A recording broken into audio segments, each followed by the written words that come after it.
Hello, I'm Marsh Leffler, and this is Patrick Blank.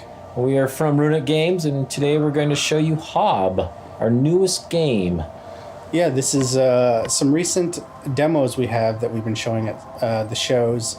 We have two areas we were showing. One is Forest and one's our Electric Dungeon. But today we're just going to run through Forest and show you what's new in the game and talk a little bit about what the game's about. So let's jump in. I like those little guys. They're neat. I like those little guys too, in the distance there.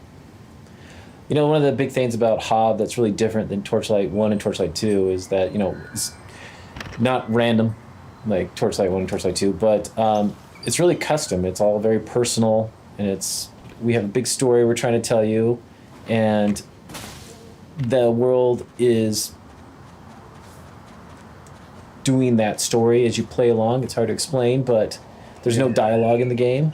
No dialogue, no text, a lot of reading things in the environment and kind of understanding what's going on and what you need to do as the player. So we're out here, and this is kind of a lush area, a sunny, lush area. This is kind of how our overworld areas are, and then we have discrete areas that you go into that definitely have a different theme and a look and lighting to them, which is pretty cool. But we're starting out here, we're just showing a lot of the life in the game, right? There's a lot of creatures you can interact with, and these guys are pretty cute. And a little bit of foreshadowing here. Yeah. Yeah, one of the things that we definitely wanted to try to do with Hob was make a world that you wanted to explore. And in doing that, you know, you really do have to pay attention. You could follow the road, but it's more fun to get off the road. Right. So here's another thing. We have a lot of interaction in the world, the things that the player needs to do themselves to kind of progress forward, and this is one of them. We've just got a little blocking gate that the player needs to open so they can move forward. And we're kind of presented with a new area here. This is more wildlife going on. You see the little creature there jumping up. It's kind of a hint of where you should go. Because we don't have quest or dialogue, we don't do arrows pointing where you need to go. We try not to be intrusive with that. We do subtle things like what you just saw there with the creature will go in a particular direction just to give you a hint, hey, this is something you can jump on or you should investigate. What are these guys, Marsh? These are sketchies. No, just kidding. No, they are just creatures in the environment. They are just giant hooved animals that you can find throughout the world. You'll find more different ones, of course, but Lots of cool creatures. yep. This area, you know, it has a lot of ruins, a lot of things that kind of indicate what's going on in the world, the age of the world. A lot of this looks overgrown. Here we've hit another gate that we can't get past, and we can see a switch up there, which probably opens this gate. And so this is kind of a lot of what the world of Hob is, seeing something you need to interact with and figuring it out, figuring out the connections, and then figuring out how to get to those things. You know, Hob is, you know, it's something we've been working on for a while, and how we came up with Hob was really about what we loved in games and all the different types of games that we'd been playing throughout the years, and things that we loved and things we didn't love. And, you know, some of the things that we really wanted to capture from a few different games was, you know, like Shadow of the Colossus and Ico, where you're very alone and you're in a world that you don't understand, and the world is very different, but yet some way kind of familiar, and you don't know what that world is, and playing the game is really kind of teaches you about it. And that's why we have no dialogue. We don't have any NPCs. We don't have any real directions. You basically are just going to go out and explore this world. Yeah, it's nice because it's definitely an experience where you as the player are moving at your own pace. You know, we don't have our hands on your back pushing you through. There's not a lot of scripted elements that you need to rush through or happening around you. It is an open world. It is, the more you play, the more you open up and you see how the world connects to itself. And there's a lot to look around and discover. There's a lot of things to find, and trying to see things in the environment that make you question if that's something you can get to or if that's something you can jump to and you can make is a big part of it. Like, this area might not look like it's something when you first pass by, but if you try jumping around to these things and you discover that you can get over here, well, then we'd like to reward you with something once you do. This particular area, you kind of saw at the beginning, right? This was where one of those little creatures flew over the gap and led your eye over here. And if you remember that and you remember to look for it, and then when you find it, you find one of these. And what are these guys? These are just automatons that you will find throughout the world. This guy is broken. He's just kind of hanging out. And you basically break him open and you get energy. And using the energy, as you do attacks, you might want to show them some attacks here. You have your sword, but you also have that big club arm there, which I will tell you don't start with. And as you use the arm, you actually will use up energy. So the glove does take energy. Yeah, so that's one of the character improvements you can find in the world is the more energy you get, the more attacks you can do, the more difficult creatures you can fight or groups of creatures. And we do that also, which we'll be showing later, with health as well. Yep. We should also tell people you don't start with that glove. Right. You do not start with the glove or the sword. Something happens early on in the story that the player acquires the glove that we're not going to spoil right now. But it is one of the main tools of the game. It is used for navigational purposes once you start getting new abilities that are tied to the glove, and it is also used for combat, which we will show as well. So here we are, more creatures going on here, more things to explore. We're just kind of walking around looking at things, and we just have a lot of little moments in the game like this where you might notice something cool and interesting that you might not be able to get to at that particular time, but later on you might be able to get to, or get inside and see what's in there. So, at this point, it's a pretty standard, you're running around collecting things. It's a neat environment.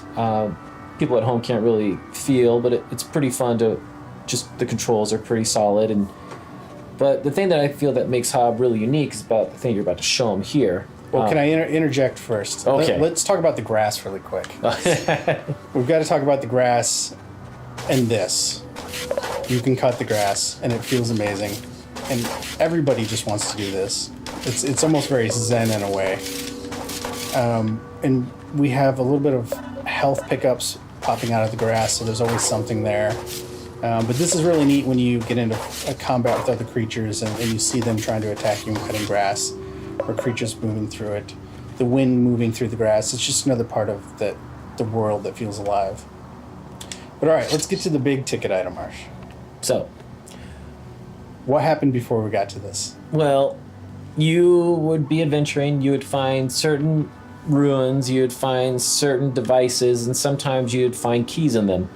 And as you play through the world, you don't really, again, you don't have any story, you don't have any real knowledge, but you have to kind of piece everything together, and we have symbols. And you found what I will call a key, a world key, that has that symbol on it, and you're going to magically take it out of nowhere, but you're going to socket it in here.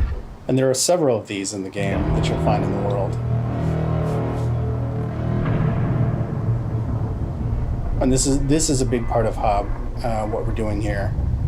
You can see that's looks pretty empty out there.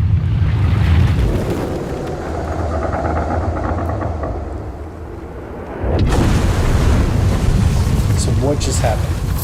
You raised part of the world. And not only do you raise part of the world, but as you go along in it, you can actually start shifting and moving certain sections of the world.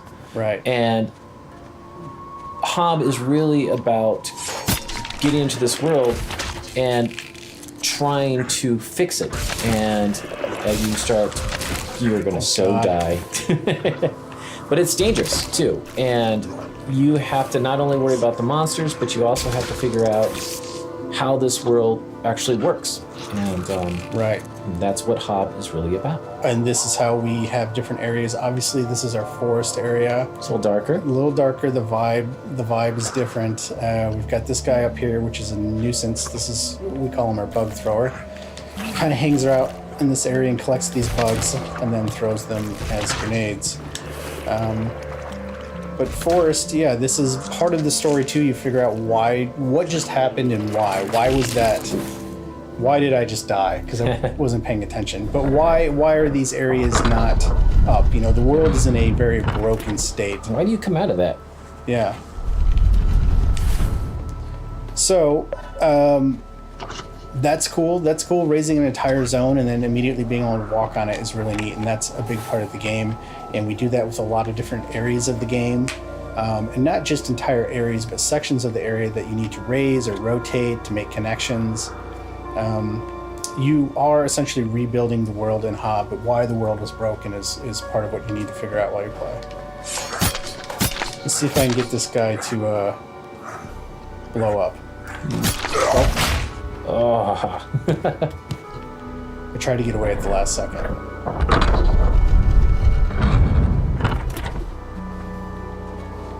So this is these are also our save stations, and as you can see, once you save with one of these, when you die, you will then respawn out of it. So if you see those, it's good to grab them. Otherwise, you could be trekking from a previous one pretty far away. And I know you mentioned it earlier, but we should tell people again, this is an open world game. Yep. It's a little bit different in the fact that you do actually build it up and manipulate it and change it. Yep. So this area is different because of all these big trees, and you can navigate through them, and there's lots of them in the world, and you got to figure out how to get to different ones that lead to different sections that you couldn't get to otherwise. And here, this is something we do a lot when we want to showcase an area. We don't take the control away on a lot of these. I'm still free to move around, but we like to highlight points of interest of things that are upcoming that we want to foreshadow. So you get a glimpse of them ahead of time, so that when you get to them, you kind of make the connection of how far you've come or where they are in relation to other ones. I'm going to open this. This is a little bit of a shortcut so that if I do die again, which I'll try not to, and I respawn, I don't have to jump through the trees to get back around here. I can just walk across this now. And here's a little guy. What's this guy down here? This little guy jumping in the corner. he was on our load screen. Yeah. So he's trying to get our attention.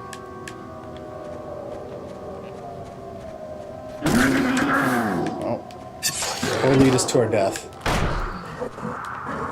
So the glove actually does transform, you can see, and he just punched that shield and smashed it. So that guy would have been tricky if I hadn't used my punch glove to break his shield. You can always find ways to defeat the enemies, but if you find a different way to use your glove abilities to take advantage of, you can make the fight a lot easier. We should also say that not all monsters actually are always about just using your glove or sword. That's true. A lot of them are environmental, and you have to figure out Some of them you can't kill, right? They're just, you have to get past them. This looks like kind of a canal of some sort. Yep, dried riverbed here. Yeah. We saw this area when we first came into the forest. So, do you want to talk about what this is, Marsh? It's a flower, Patrick. Actually, this is how our player gets health. Everything in the game, we wanted to be really physical, and so there's no just chests that you find. There's everything is you piece it together, you build it, you find things that you can then absorb. But yeah, it's a cohesive world about, which is one of the big things we were actually trying to do. Yeah. The health gem is kind of an oyster in the pearl thing. It's something that's naturally tied into the world that benefits the player. We've got another one of these guys here. I'll pull up my shield.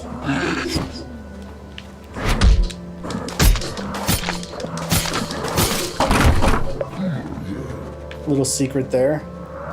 Looks like that's another dead construct that we'll be able to get to later.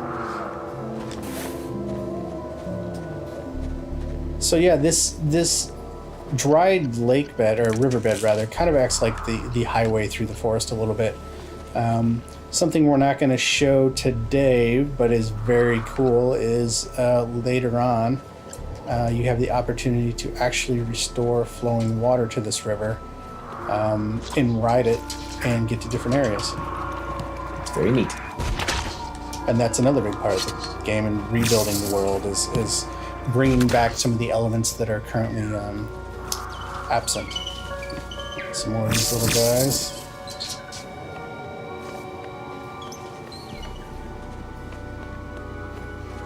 There's another one up There's there. another plant up there.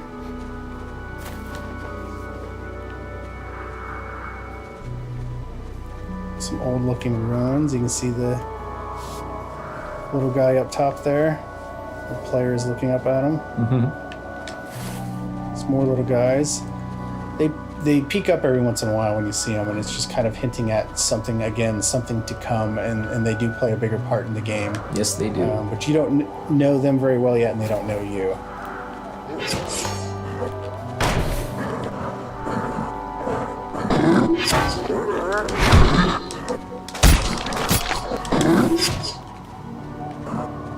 Let me get this guy out here.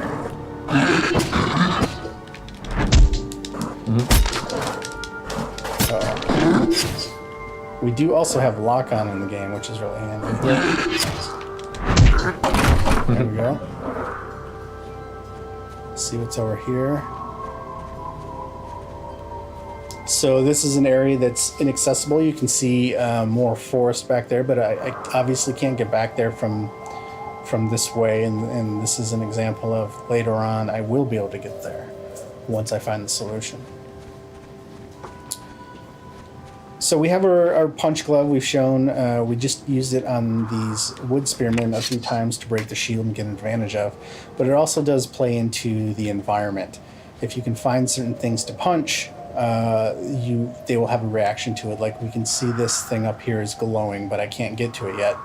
So obviously we need to find a way to get to that and reach it. So looking around the area, we see a wall that looks a little bit different, looks a little more fragile, and we can punch it. So this is another thing just to look out for in the areas. There's other things that your gloves can interact with that might not be the main path, but offer you side things to discover if you happen to notice them. And we see another one at the top there of our camera. That is for a glove ability we don't have yet in this demo, but we will get later. Yep. And once you do, you can come back to the forest and use that to get to a new area. We did show it in the last demo that we gave Right. last year. So I'm kind of backtracking these ruins to get to the initial one I saw.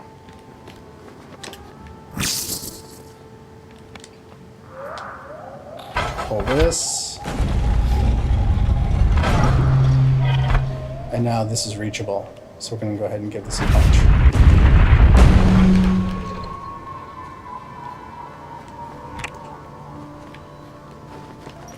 I like this one because when you actually do this puzzle, you think it was all about getting this health. Yeah.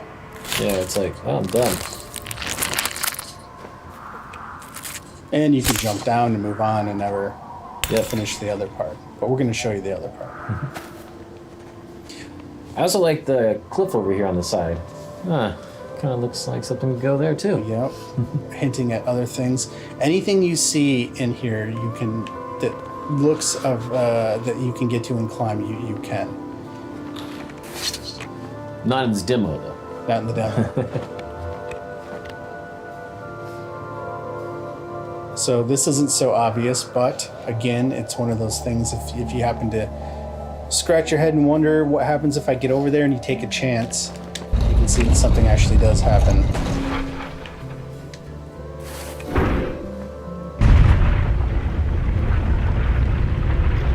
You can see some things that were hidden before are now revealed, and some things that were revealed, like the gears over to the left, are now hidden.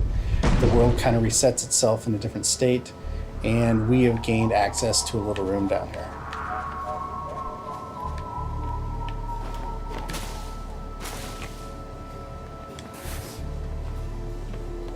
We've got some more of these guys checking us out, which is pretty cool. And over here we can see another dead construct. So again, later on as the game goes, a lot of this becomes more important, more energy. You can see we're adding new ticks up there, more health, because as you go, the enemies are going to get more difficult, and you're going to get more glove abilities. And these items just help facilitate you being able to use those more in combat.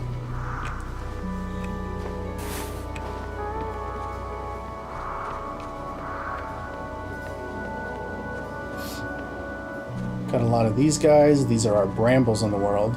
If you happen to fall in those, bad things happen. Or if you get near them, obviously, you get a smack. Oh, something else is hitting us here.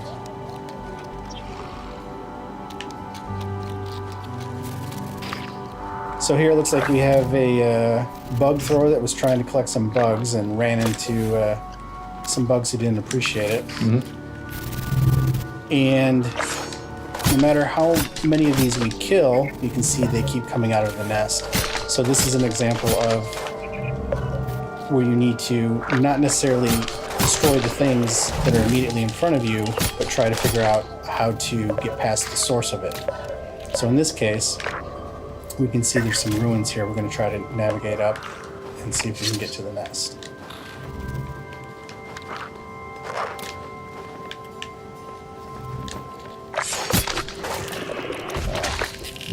So we've been taught at this point by hitting blue bugs explode. So what happens if we hit this one? There we go.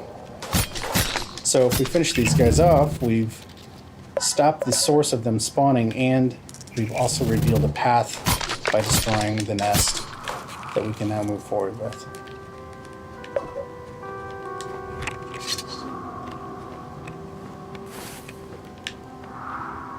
There's another guy over there we can't quite get to yet.